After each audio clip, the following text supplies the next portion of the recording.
Well, take a look at this. Fanatec finally, after yonks without anything really in the mid-range, finally that gap is being plugged with the CLUBSPORT DD. The product pages are already live in all the regions, so you can take a look at it directly via the link in the description. With 12 Newton meters of force feedback available, that is pretty much the sweet spot whereby you don't really have to worry about the weight of steering wheels anymore. You can put anything on them and it will have enough force to handle it. Obviously you can completely smash it with a DD1 and have zero doubt, but the CSL DD at 8 Newton meters, there was definitely a difference in the force feedback you felt if you put, let's say, a McLaren wheel on it, which weighs next to nothing, or a big podium wheel with all the bells and whistles on it that weighed a lot more. Your force feedback will feel more muted. So this is something that can address that. 12 Newton meters is pretty much where you can stop worrying about whether your base has got enough power to drive the wheels that you own. And 12 Newton meters is a lot of power, really speaking. That is kind of what I would call adult territory. Now, as the first wheelbase released after the QR2's adoption, you're now seeing it starting to be phased in now. This comes pre-installed with the QR2 by the looks of it. If you're thinking about it, the CLUBSPORT DD will make you not think about it anymore. You'll just need it. So there are obviously a couple of things that Fanatec are boasting that they believe the competition cannot do. Now, if this graph is to be believed, then cooling and heat dissipation are locked down with the CLUBSPORT DD. They claim to have a pretty much near limitless holding torque of 12 Newton meters. If you're not sure what that is, it's like stamina. How long can the wheelbase keep up its maximum force for if you require it? Now, nobody's going to be holding it at 12 Newton meters for 60 minutes. I don't think anybody even could, not even, Eddie Hall or someone like that. They probably couldn't do that. Good idea for a video. But the point is that some manufacturers do sometimes get labelled with having issues with overheating. If you're worried about it, then this appears to allay those fears.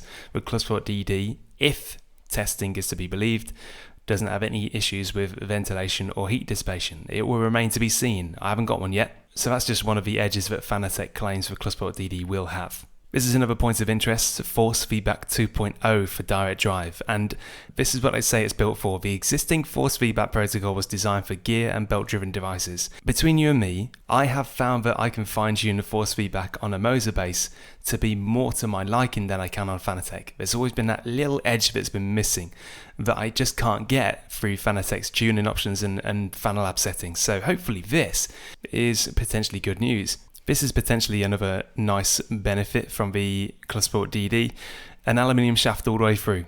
If you've been around long enough, you might have seen one or two horror stories of the CSL DD shaft, which is basically made of a infused carbon fibre, snapping. I can't imagine what people have been doing with these CSLDs to make it do that, but nonetheless the fact remains that you pretty much can't do that with an aluminium shaft. If you're doing that with an aluminium shaft, then my god man, get yourself on World's Strongest Man. With a carbon infused shaft of a CSLD, there's always that question mark. It's not metal, therefore in some way, in some scenarios, maybe somebody could snap it, and some people did.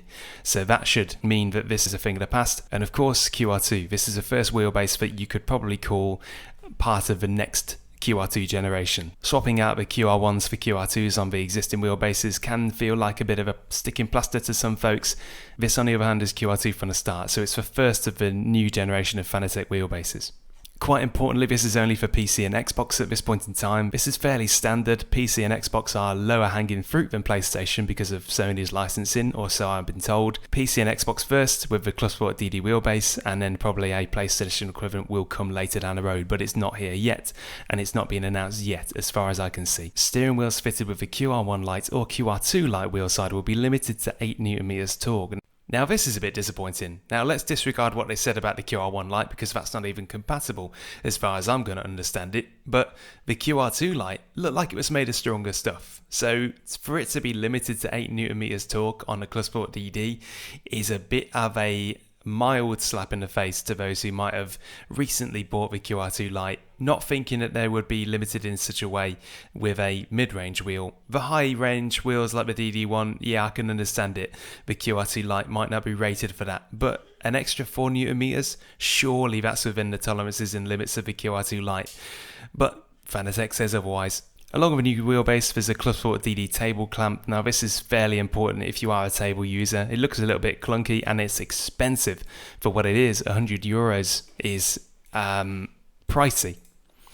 and it also looks like it extends quite far down the desk, as do these clamps usually do. So if you are tight for space, just check your leg room.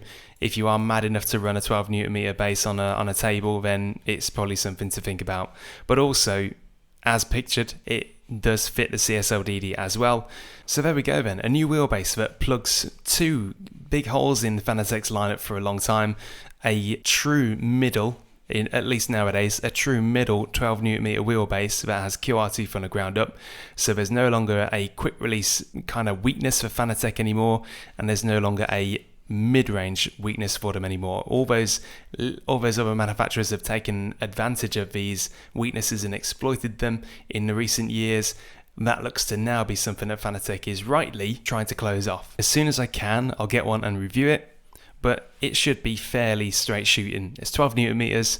If it is as advertised, and if that quick release is really as good as hoped, then it should have many parallels to the Moser R12, and the force feedback can only be described as cloutish. It's strong enough for anybody. You will only need more than that if you are an absolute advanced professional, or you are trying to run really heavy wheels and you just want that extra kind of headroom to work with. This is not revolution like the original CSLDD was, but it is progress at least. The QR has opened Fanatec to criticism compared to other manufacturers for some time. That looks to now be sealed, and that mid-range chasm that they've always had between the 8 Nm CSLDD and a 20 Nm DD1 is now finally bridged with a CLUBSPORT DD filling the gap at 12 Nm. So, progress. What do you think? Let me know in the comments. Remember to follow the link in the description to see the page for yourself, and cheers again.